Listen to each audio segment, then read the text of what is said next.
El chavismo ha vuelto a triunfar. El Tribunal Supremo de Justicia cumplió las órdenes de Nicolás Maduro y declaró inconstitucional la Ley de Amnistía y Reconciliación Nacional propuesta por la Asamblea Nacional de mayoría opositora. Con esta propuesta legislativa, la oposición pretendía provocar la libertad de los 80 presos políticos que actualmente todavía hay en Venezuela. Estos son algunos de los temas que recogemos esta semana en Esa Actualidad. Enseguida nos vamos al análisis internacional, pero antes otro caso que centraba nuestra atención y preocupación, por supuesto, durante esta semana. Era detenido el alcalde de Granada, además de la concejal de urbanismo, en otra operación anticorrupción que llevaba a cabo la UDEF en estos últimos días. El alcalde de Granada, José Torres Hurtado, ha sido puesto en libertad con cargos tras declarar por su presunta implicación en una operación contra la corrupción urbanística donde han sido detenidas un total de 16 personas. De esta manera salía de su domicilio detenido el edil camino del ayuntamiento de la capital nazarí.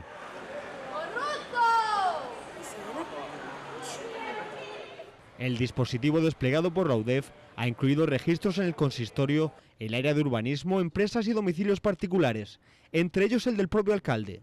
Por su parte, los otros grupos exigen la dimisión de los implicados y ven primordial una regeneración política cuanto antes en el consistorio. Y nos parece muy grave, exigimos la dimisión del alcalde y la dimisión de la concejala Isabel Nieto, pero creemos que las responsabilidades políticas no tienen que parar ahí. Lo que planteamos claramente es que hace falta un cambio para también limpiar el nombre de esta ciudad y dar oportunidad a toda la gente que realmente quiere trabajar por ella y por el bien común. Y en este sentido tenemos que señalar de nuevo la responsabilidad de Ciudadanos en apoyar a este gobierno en su momento. Parece que fueron los únicos que no lo vieron venir. Mientras tanto, al PSOE no le ha sorprendido, ya que presentaron una querella contra José Torres con anterioridad. Que fue archivada porque no se entró en el fondo de la cuestión y que el propio alcalde nos presentó una denuncia a todo el grupo por denunciar precisamente esta circunstancia.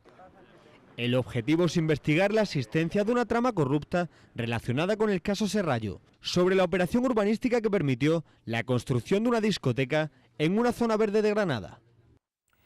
Representantes de otros partidos pedían en este vídeo responsabilidades políticas. Pues bien, el Partido Popular ha decidido suspender provisionalmente de militancia tanto al ahora exalcalde de Granada como a la concejal de urbanismo.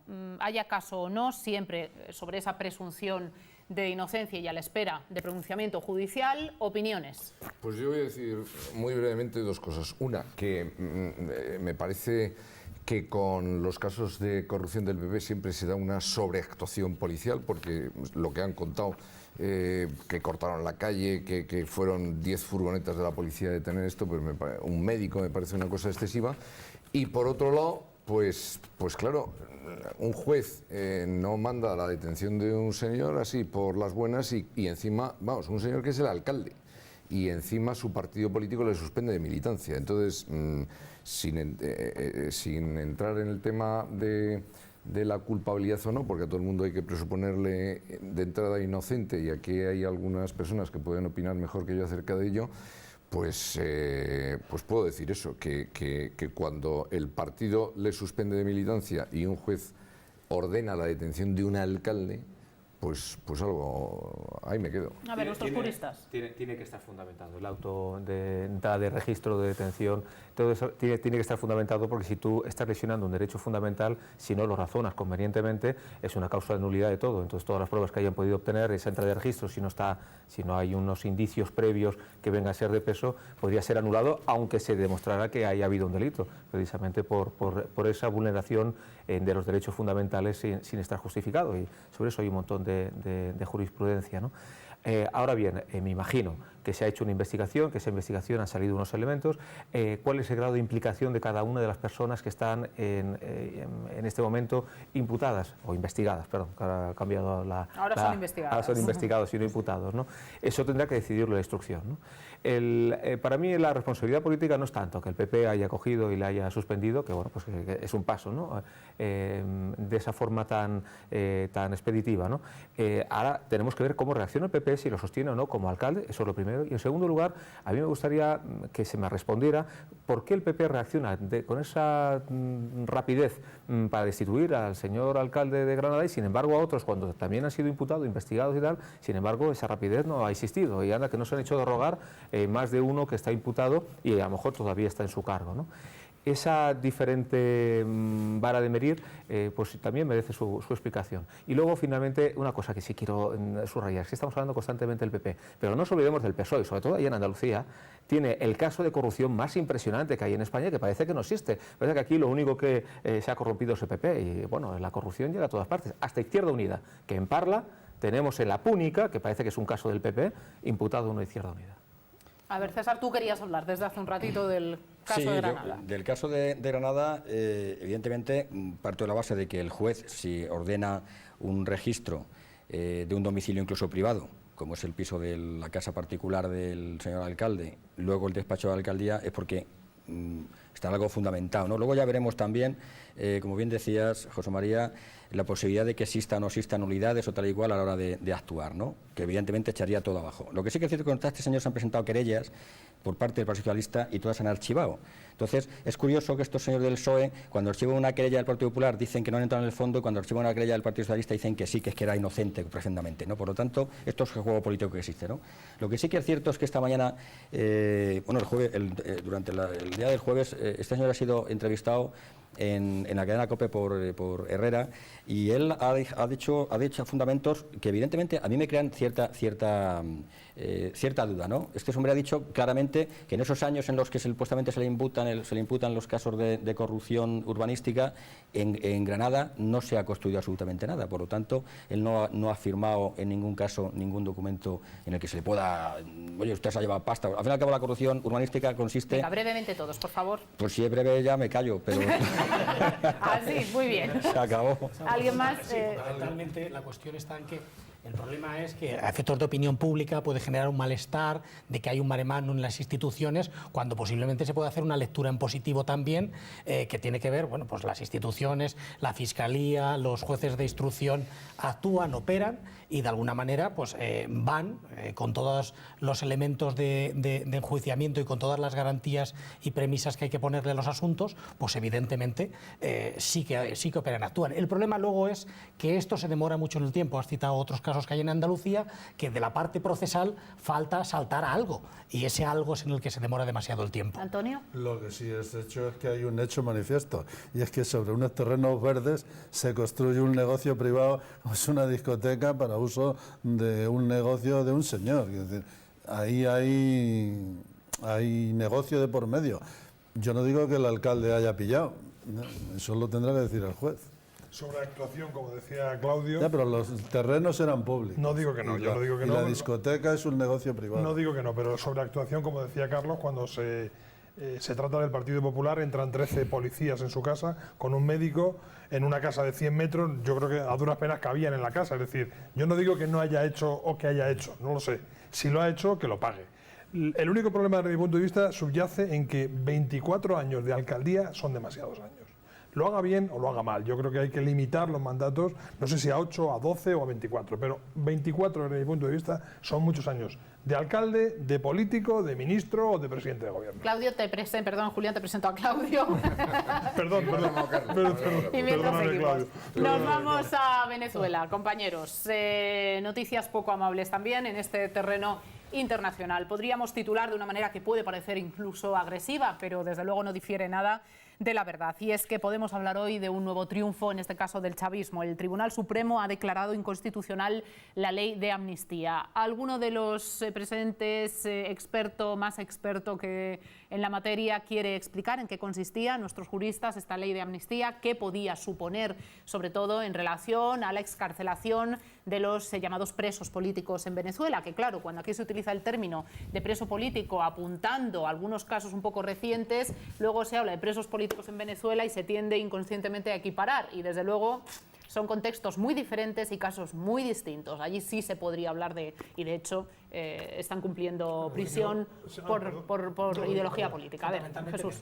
En el caso venezolano es que, de alguna manera, sin pruebas evidentes, se les ha hecho responsables de muertes y demás a unas personas sola y exclusivamente porque tenían un posicionamiento político. Es cierto que en Venezuela, pues parte de la opinión pública, parte de la sociedad civil salió a la calle, hubo conflictividad social, en muchas ocasiones incluso con miembros de las Fuerzas Armadas y de la policía de por medio, y hubo consecuencias de muerte. El intentar enlazar que el responsable directo de esas muertes es una persona por sus ideas políticas, eso evidentemente es lo que pone el acento en el poderlos calificar como presos políticos. Esa es la cuestión del fondo. Y ahora la cuestión de que esta mayoría coyuntural de la Asamblea Nacional Venezolana permita sacar una ley que pudiera retrotraer y liberar a esas personas, pues lógicamente sabemos que precisamente la Asamblea Nacional, ya en proceso extinto, después de haberse celebrado elecciones, pues ayudó a que el presidente de la República nombrara magistrados de la Corte Suprema de Justicia. A ver, nuestros abogados apuntamos un poco a vosotros por las connotaciones jurídicas. José María, por ejemplo. ¿Sabes lo que pasa? Vamos, Venezuela ha vivido un periodo revolucionario. Lo jurídico, en circunstancias que son normales, pues es un argumento, sobre todo en estados de derecho occidentales. Pero en Venezuela no nos encontramos un estado de derecho donde venga a primar el derecho y la seguridad jurídica. Nos encontramos un estado revolucionario. Y para crear un estado revolucionario tienes que hacer a su vez una nueva revolución. Y las cosas no se hacen de la noche a la mañana. Si tú en España quieres hacer una amnistía ahora mismo, no lo podrías hacer, no te dejaría. La Constitución está diciendo que las amnistías generales no las puedes realizar. La amnistía que hubo aquí en España fue anterior a la Constitución de 1978. Es posible que desde un punto de vista jurídico en Venezuela, el argumento que utilice el Tribunal Supremo venezolano, el Tribunal Supremo de Justicia, tenga un fundamento jurídico, pero claro, es que contra las leyes que han estado aprobando durante 20 años o 15 años que llevan de revolución, pues de la noche a la mañana eso es muy difícil de poder batallar. Yo lo que creo es que estos señores tienen que de alguna forma hacerse con la presidencia de gobierno, de manera que de la misma manera que el señor Maduro o el señor Chávez empezó a nombrar uno detrás de otro a los magistrados del Tribunal Supremo, lo que tienen que hacer ellos es justamente hacer la revolución en contra. No es un problema jurídico, es un problema político. Julián. Es un país en coma en este momento, un país riquísimo por su producción de petróleo, el tercer o cuarto país en capacidad de producción, un país que tiene 27.000 muertos al año por asesinato.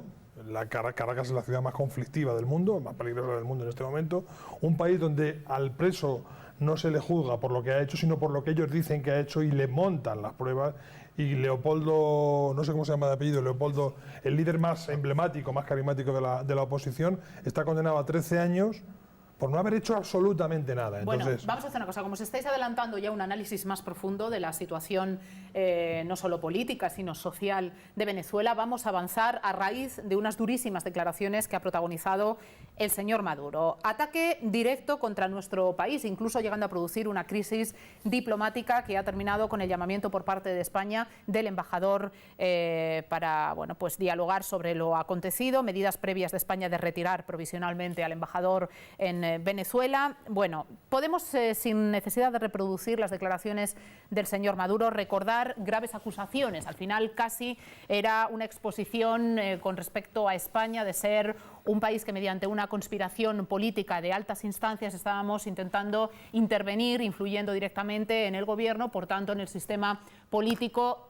y, según ellos, democrático de Venezuela. Llega incluso a retar a Rajoy, señor Maduro, a debatir sobre la calidad de vida en ambos países. ¿En dónde se vive mejor?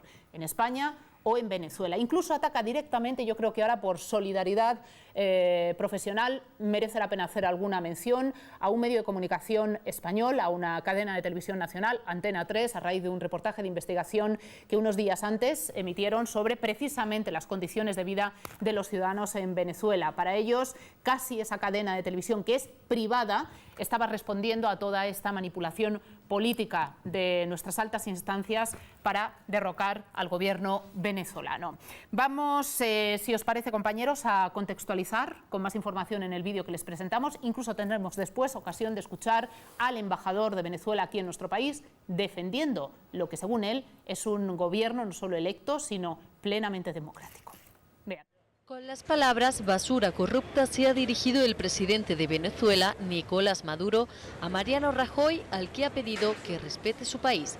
Unas declaraciones que el gobierno de España se ha tomado como un insulto. Creo que esa actitud es lamentable, que es impropia de las relaciones que tienen que regir entre los gobiernos, pero se ha convertido esto en una práctica habitual del presidente venezolano, que dice mucho más de él que de los que en España pues estamos de verdad defendiendo una democracia, defendemos la libertad de expresión y todo tipo de libertades. No solo han mostrado su molestia, sino que han decidido tomar cartas en el asunto.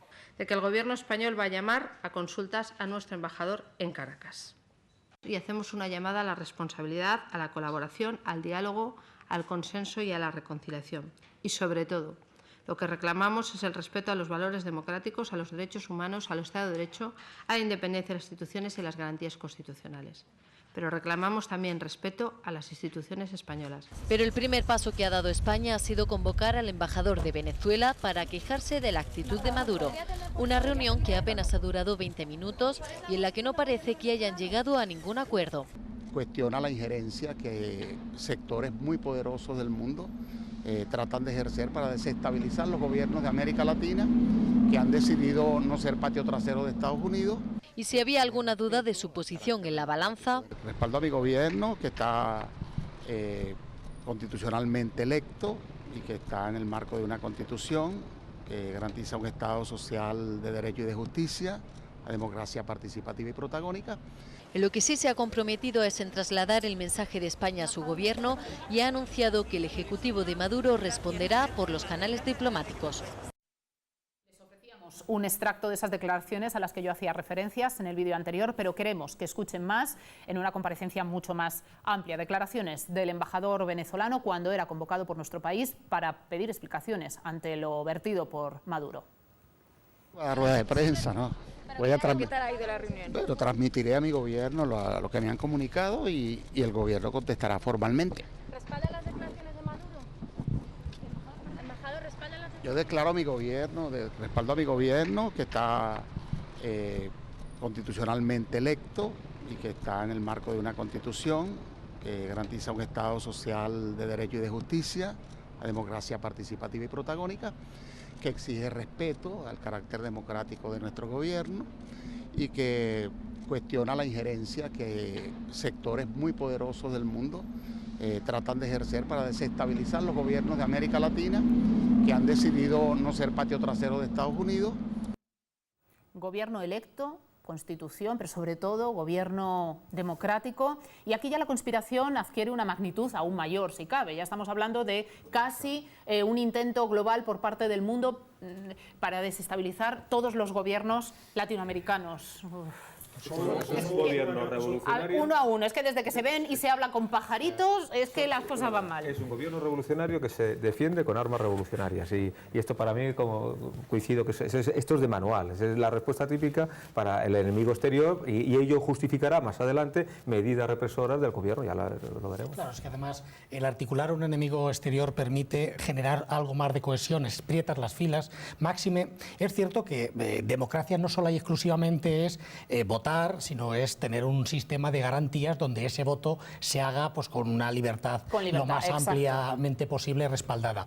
Es cierto que es una democracia, porque eso no se puede cuestionar, simplemente es una democracia que ya va acumulando con el paso de los años progresivamente más imperfecciones cada vez. Cuando una democracia es impuesta, cierto, no sé hasta qué punto va desde Alexia, en contra de la pura esencia del concepto. Las pasadas elecciones legislativas tuvieron, lógicamente, unas oportunidades de cambio electoral que se materializaron. Sí que es cierto, por muchos factores sí que todos es cierto conocemos. que se ha sabido que se terminaron materializando porque había un pucherazo dentro del propio régimen para haber abortado ese resultado electoral y ha sido el fragmento dentro de la coalición de gobierno lo que permitió que las elecciones legislativas, pero como decía José María, hay unas elecciones dentro de un par de años para elegir al presidente de la República. Estamos hablando de regímenes presidencialistas donde el presidente de la República, como cabeza del Ejecutivo, es el actor central de todo el sistema. Tenemos 5 y tiene minutos de mucho programa, poder, ¿no? por favor. Solo una cosa muy sencilla. Sí. No puedes hablar de democracia cuando se está utilizando el derecho penal para influir en el miedo a la gente. Si no hay libertad para que tú te puedas expresar, y ellos han metido opositores en la cárcel, además con 13 años de prisión, 15 años de prisión, por simplemente expresar o dirigir partidos políticos, por lo tanto no existe democracia en ese país. Bien, Antonio, por terminar, si os parece este sector, y ahora vamos con vosotros. Me ha faltado decir lo del contubernio judeo-masónico, ¿no?, para atacar a Venezuela y a los países del Cono Sur, ¿no? Pero la postura del embajador a mí me ha parecido la postura lógica de un representante de su gobierno que ha mantenido el discurso oficial del gobierno que le sustenta. No me ha parecido nada extraordinario. Bueno, este hombre, yo creo que el gobierno, estando de acuerdo con lo que han dicho ellos, el gobierno español ha hecho lo que tenía que hacer, que es retirarle el embajador, o por lo menos de entrada llamarle a consultas. No ves a Rajoy debatiendo, ¿no?, sobre pues el estado de bienestar de ambos países. Con el malo de una película de dibujos animados, que es lo que es Maduro, porque un tío que sale diciendo esas cosas que dice y de la forma que lo dice, con un chándal, en fin, es un personaje de dibujos animados, ¿no?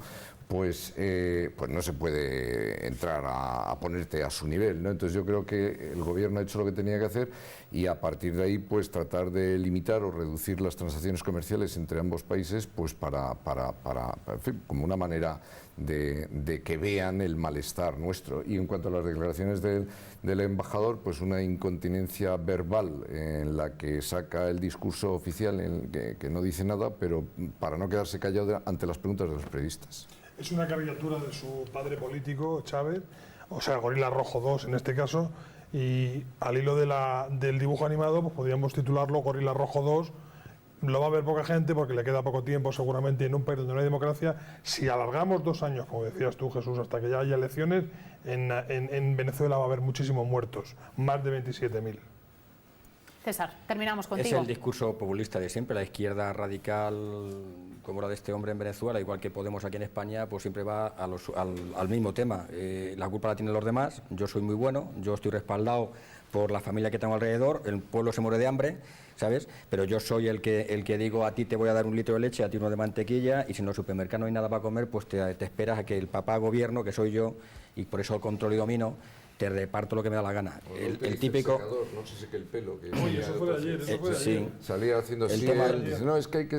menos tiempo el secador, claro, que consume energía y tal, o sea, es una cosa... El pelo con las manos al aire libre. Nos tenemos que marcharnos sin antes, Julián, hacer una reflexión sobre un tema. Pues nos vamos a Valencia y nos da tiempo casi al titular. Tengo muchísima pena, y creo que todos mis compañeros van a compartirlo conmigo. El Ayuntamiento de Valencia ha suprimido la ayuda que hace a comedores sociales que atienden a más de 10.000 personas mensuales. Entonces yo no entiendo, sí entiendo quién gobierna allí, o gobierna el caos al que van a someter seguramente a otras ciudades y a este país en el caso de que lleguen a votar. Pero por aclamación, toda Valencia debería ponerse en la puerta del ayuntamiento a decirle a ese alcalde que una ayuda de 80.000 euros, cuando están dilapidando los dineros públicos a mansalva unos por otros, no puede suprimirse, pero por decreto, una ayuda a un comedor social.